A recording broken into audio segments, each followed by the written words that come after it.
What's good with it in the hood with it? Welcome back to the Collective Clips, where you know the gun tends to get it in, right? And so today, as you can see, I'm get with it. Don't mind my burner over here. It's dirty than a motherfucker. But I'm from the hood and I live in the hood. So not necessarily my hood, but someone else's hood. But I'm an invited guest. So today what I'm going to do is I'm going to make me a jailhouse burrito, right? I wanted to make a jailhouse burrito. So I'm going to cut up my meat sticks first and foremost. And for those of you that don't know the recipe, man, I'll give you the recipe. But this is just my style of doing it. Everyone else has their own different ways of doing it. You know, and I wanted to tell you guys a little story. You know, I wanted to talk about Nortenos of the 90s. You know, Northern California gang members, man. Chicano gang members. Northerners, right? And I know I've spoke on it a lot, man, and I've told a lot of different stories. I can't get this fucking meat out of the package. What's going on here? They built this shit for it tough. So anyways, when it comes to Norteño gang members, you know, in the 90s, there was a whole different mentality. We were just coming into our own, right? And the mentality was the establishment of a lot of gangs. See, there's a lot of old school hoods like in San Jose, Oakland, San Francisco, Salinas, that have been around. But a lot of the gangs that were in the Central Valley, the 209 area where I'm from, you know, weren't around. A lot of them got established in the 80s and 90s. So they were pretty, what you would consider new. Now it's 30, 40 years in the making. Now it's, you know, they've been around for a long time. They got generations. But we were back maybe the first, second generation. I know in my hood, I was first generation. And there wasn't, you know, a playbook to go by. You kind of just did your own thing, did what you did. But I started to notice in the early 90s, man, when I went to the youth authority, that's when the Norteño establishment up north started to become deep, you know. There started to become a lot of homeboys from Stockton, Modesto, Turlock, Merced, Madera. Tulare County was always wiggling, man. There was just a lot of gente, right? And what I enjoyed most about the 90s and the Norteño movement was the canalismo, man. It was like no other. It was like a brotherhood. It was like joining an exclusive fraternity, right?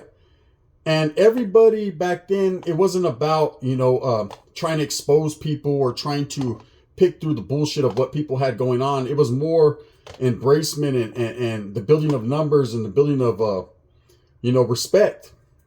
And so we respected each other, man. You know, somewhere along the lines, we lost our ways and there started to become red on red, which was basically hoods fighting hoods. And you're always going to have that in gangs. You're always going to have everybody thinking they're number one, right? You're always going to have everybody wanting, look at, I'm using scissors. We didn't get these in prison to cut my meat stick up, right? But what we always had was, you know, we were trying to prove that we were the baddest, you know? I think that's a gang members to a fault. That's what we would do. And they even do now, is everybody wants to have that respect and be labeled the baddest motherfuckers on the block, right? And not everyone could be that. You know, you have to accept L's with W's. You have to understand that you're not going to win every battle or every war. But the whole mentality as a gang member, especially in the 90s, was to try your best, man. And best believe that was the time of guerra. That was the time of North and South. There was a lot of Southerners that were establishing up north. So there was a lot of war. There's a lot of shit going on, man. Got my meat stick cut up. I'm good in the hood, right? You know, there was a lot going on. Let me grab my jalapenos real quick. So what I like to do is I like to have the meat cut up. And then I throw in some jalapenos. Let me grab a fork. Excuse me. One time for my mind. I'm ill prepared. This is just real hood shit, you know. I'm not going to sit here and have everything all set out for you. I'm just going to grab it as I go. You know, I felt like making a burrito, like fuck it. Even when you're on the streets, a burrito hits different. So I like to put jalapenos, mix it with my meat, my carne, kind of marinate it in the jalapenos. I like to use a lot because I'm Mexican. You know, the shit doesn't bother me. It bothers me if I don't have fucking chile. Now I'm bothered. So anyways, getting back to the Norteño story, right? So I remember there was a lot going on. And I think the difference, man, let me grab these sopas. I do 2 sopas to the head. That's all you need. You know, chile, for those that remember. Chile. It's always the best. You know, so there was a lot going on. A lot of homeboys were finding themselves caught up. And you know, what I'm liking about right now, the era that we're living in, is a lot of those homeboys that got locked up in the 90s for a murder case or got locked up, you know, for assaults or whatever. They're now getting out. They're now being released. It's that era to be released. And I know a lot of them are like shell shocked. You know, I can only understand. I remember just doing my time. Every time I got out, the advancement of the people, not only in gangs, but in life in general, was so much. There was such an advancement with technology and whatever that I was always like, damn, what's going on? And I always got out of prison with some type of, I guess I was institutionalized, some type of post-traumatic stress from the things that I seen. See, I never was desensitized to what was going on. I always knew right from wrong. I always knew, hey, that fucker's getting stabbed. He's getting stabbed. I always knew when I was on the other end of the knife, man, it wasn't good, but I was doing what I had to do to maintain my integrity and maintain my life, right? And that was something that was taught in the 90s, you know, that was bred into the Norteño movement, you know, that there's going to be a lot of strife. There's going to be a lot of struggle. There's going to be a lot of bullshit that goes on. You know, how you're willing to deal with adversity is the measure of the man. You know, everybody wants to be a gang member. It seems like everybody, and nowadays everybody wants to portray the image of a gang member. Everybody wants to get the tattoos on their face, you know, not thinking of the repercussions later on, you know, if it's going to hinder them in getting a job or, you know, because everybody grows up. It doesn't matter. Even though they got the homeboy on the beach cruising around the neighborhood, believe me, it goes through his mind, man. Damn, homie. When he sees homeboys pass in the nice cars, like, fuck, that was supposed to be me. You know, I've been in situations like that where I was doing dirt bad, living in the hood, roaches on the fucking walls, and just the struggle was real. And I was like, damn, they never told me it was going to be like this. Well, guess what? It was never supposed to be like that. But I put myself in that type of situation. Let me get some agua so we can get this water boiling real quick. Benta. And yes, I do it right out the sink. Out the manguera or out the sink. I'm old school, okay? Turn my little burner on one time for my mind. Let's get it to bubbling. When you're making a burrito, you want to crush the sopa up. A lot of people like to smash it on the ground. Hey, homie, this ain't the shoe no more. Okay? Use your hands. Work a little bit. Back in the day, we used to smash it on the ground and do a pita style. And this is just a burrito, homes. I'm not doing it prison style. I'm just showing you a prison burrito or a jail burrito in the comfort of my own home. So anyways, take your seasoning, pack it out, put it to the side, you know, and let that water get to boiling. We don't want to put it in there and fucking the sopa come out all chueco, huh? So anyways, the fucking, you know, to take it back in, I believe a lot of the shit that's instilled that happens now is people trying to portray, you know, what we were doing back then. You got a lot of these youngsters that are like, these old heads, they don't know how we do it. And we know, absolutely know how you do it. The thing is, do you know how we used to do it? Okay? I'm talking about canalismo and love, homes, and not disrespecting and no internet and no bullshit, man. When we fucking pulled up, we really pulled up. We didn't schedule appointments to pull up. It wasn't like, hey, well, catch me outside. How about that? You know, no, fuck that. Homes, catch me inside. How about that? I'm going to be chilling. You know, I'm too old for that bullshit, but I remember back in the days that the pull-up was real. Throughout Northern and Southern California, everybody was pulling up. And when motherfuckers pulled up, they pulled up with these, homes, cuetes and everything. You know, it was the time of the drive-by. It was the time when the drive-by was getting shut down. There was a lot of gangbanging going on, man. It was an ugly situation for the Chicano and for the black community. Whites as well, man. You know, they were getting into that. A lot of them were becoming skinheads and woods and getting out of prison and being influenced by their older homeboys and, you know, going along those racial lines. And I know in Southern California, you have a big influence of skinheads, you know, up north in rural Northern California, like in Coco County, Yuba City, that area. You have a lot of Shasta. You know, you have a big establishment of woods, man. So they were definitely getting with the program too. You know, that's when the crack epidemic was hitting. It wasn't meth yet. There was crank, propanol, the prop dope back in them days. So there was a lot going on. There was drugs. There was gangbanging. There was hyenas. They were getting their fucking on. Everything was good. But I noticed a big change. You know, a big change from then to now. So here's a little story about the differences back then to now, okay, when it comes to the Norteños of the 90s. You know, back then, all the homies got along. You know, there were some cities where they beefed and they had old body of warfare for whatever reason, man. Usually it was personal. It was something personal that became hood business. But it wasn't, we just didn't like you or you didn't like us, man. We used to get along with everybody.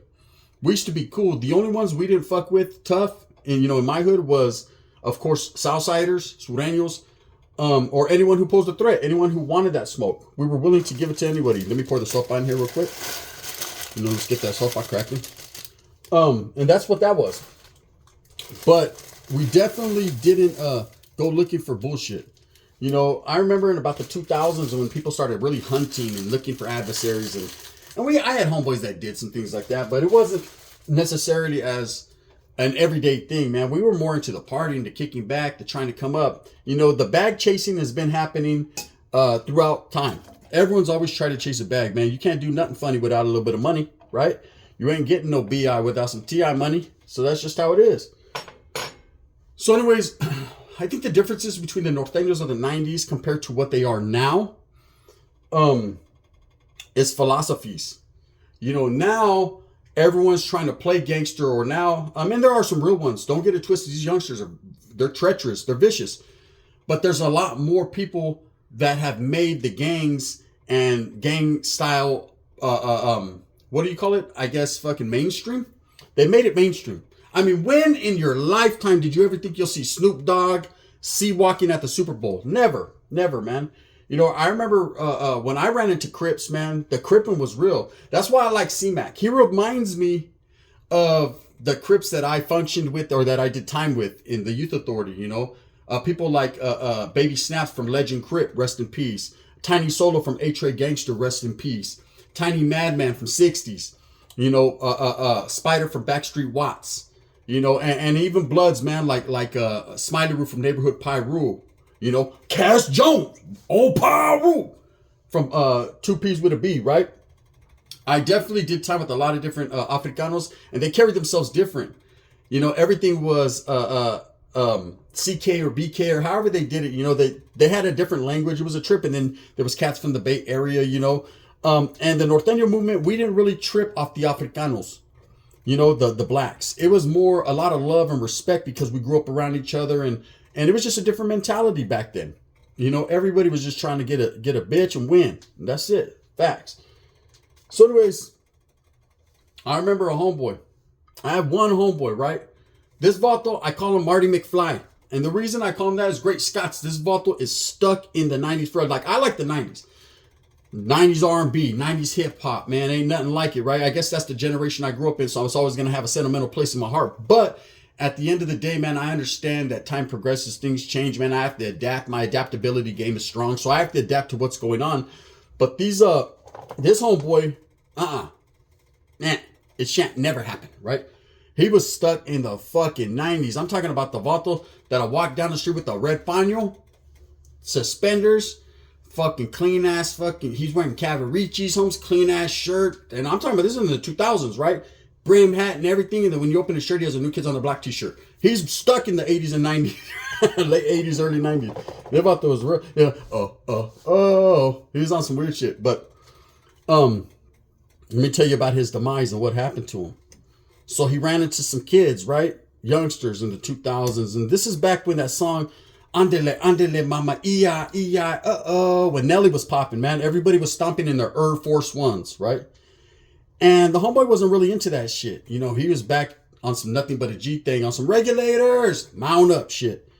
So he's cruising in his whip, and he had a clean ass fucking not a Riviera, but a Regal on McLean's, dropped, all black, old school, right, doing his thing. And he's out of town, man. I'm not going to tell you exactly the town he was in because I'm not trying to have people pinpoint the shit, but he was in a town, man, in the Central Valley doing his thing, cruising around, and him and his old lady had just moved there, right? So immediately people started looking at him. Hey, who's this vato? You know what I mean? This old school vato thinks he's all cool, right? Stuck in the 90s. And I've always noticed that the youngsters, even in my era, we always prejudged older cats. It was like we had an animosity. Remember when I started YouTube and Gunner, you go hard on the youngsters. I don't go hard on the youngsters. I just don't understand the shit. Well, it was the same thing. It's vice versa. They don't understand the old ways, right? So automatically, hey, man, this OG thinks he's bad. Holmes, whoop-de-whoop. You know what I mean? We're over here stomping in our Air Force Ones. That vato's over there in his Cortezes, right? Now, of course, in order to be a Norteño, a Norteño you have to pay homage and respect, Holmes, to those who set precedent before you, so those who put the flag down and laid the foundation and went through the struggle. This was one of the homeboys that went through that struggle, in and out of youth authority, prison. You know, he did his thing. Now he's got his old lady, a couple kids, man. He's just trying to chill. But he's still stuck in his time zone, right? And in his bubble. But he wasn't disrespecting no one. Well, these vatos decided that if for no other reason, they were going to go vandalize his car. Just because. You know, because they didn't want no fucking dude with a Regal on their block. You know, they're into Honda Accords and Acuras and Integras and shit, right? So, the first night they went, they threw a rock through his windshield.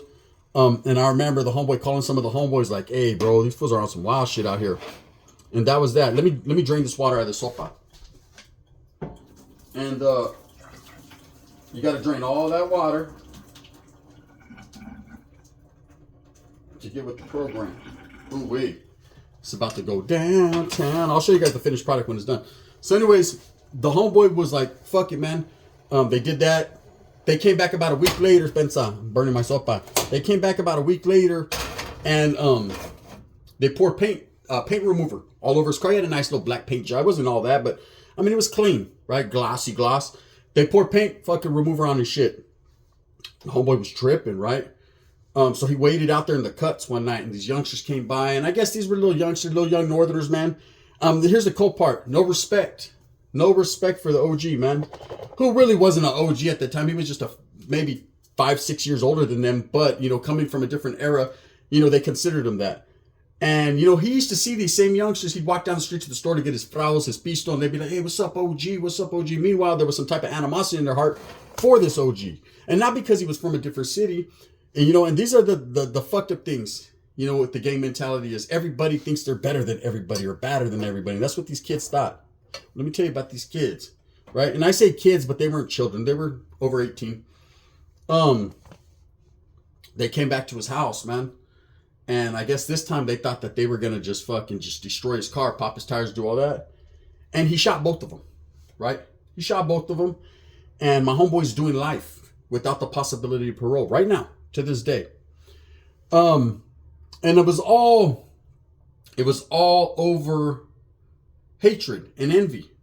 And instead of them getting to know him and realizing he's just a family man, just doing his thing an OG from the old school, man, just, you know, he wasn't that bad. He was what set the foundation for them to do what they do. See, a lot of people don't realize the sacrifices that a lot of these guys made in the 70s, the 80s, the 90s, even as far back as the 60s. See, I recognize it and I understand it. As a Chicano, man, I recognize every hardship that any fucking Mexicano went through, you know, all the way from coming over the border, all the way to, you know, going through the Zoot Suit riots and all the way through, you know, I understand my heritage and my culture. And I realize a lot of people don't give us a chance in life to express it the way we want to. And those of us that do express it in the style of clothing we wear or how we get down, you know, and I'm speaking on the Norteño side, we're looked at or ridiculed as trying to be something we're not, right? And that's furthest from the truth.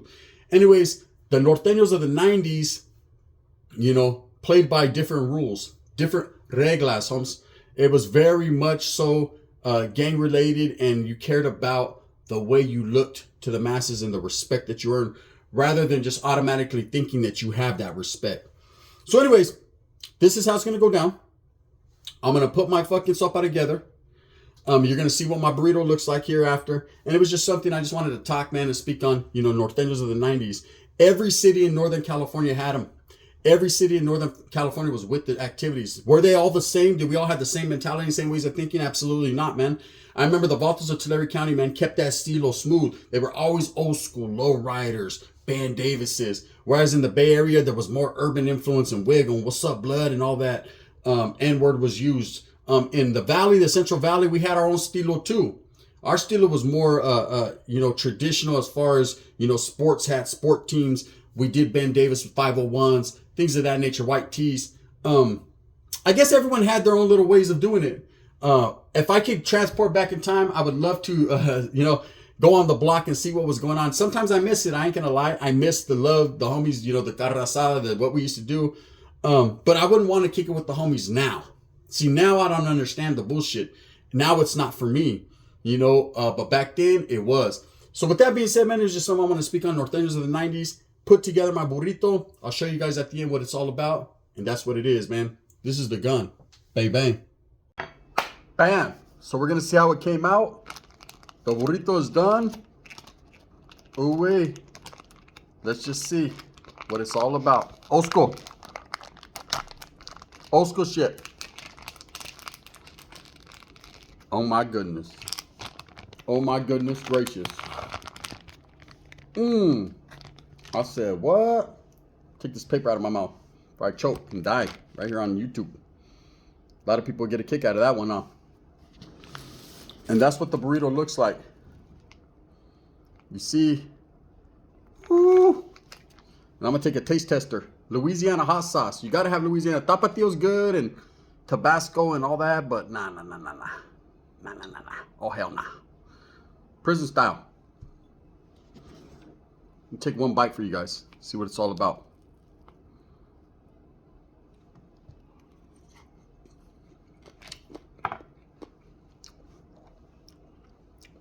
Oh, hell yeah. The winner is